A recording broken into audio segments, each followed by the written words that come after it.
ప్రతి సేవకునికి తన జీవితంలో, తన సంఘములో, తన యొక్క సేవా పరిచర్యలో గొప్ప కార్యాలు చూడాలని, స్వస్థతలు చూడాలని, దయ్యములు వెళ్ళగొట్టబడటం చూడాలని ఆశగా ఉంటుంది.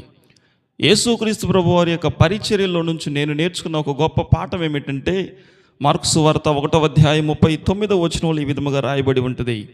ఆయన గలిలయనంతటా వారి సమాజ మందిరములలో ప్రకటించుచు దయ్యములను వెళ్ళగొట్టుచుండెను.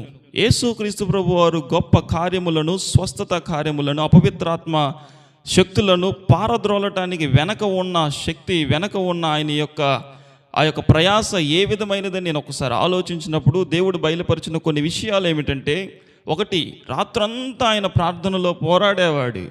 రెండవది, పగలంతా ఆయన ప్రకటించుచు ప్రయాణించేవాడు. నీ జీవితంలో కూడా, నీ సేవలో కూడా గొప్ప కార్యాలు, అద్భుత కార్యములు జరగాలంటే పాటించవలసిన కార్యములు, పాటించవలసిన విషయములు ఏమిటంటే ఇవే. ప్రార్థన అనుభవం మనకు కావాలి. రెండవది, ప్రకటించే బాధ్యత మనకు కావాలి. ప్రయాణము చేసే ఓపిక మనకు కావాలి. ప్రార్థించాలి, ప్రకటించాలి, ప్రయాణం చేయాలి.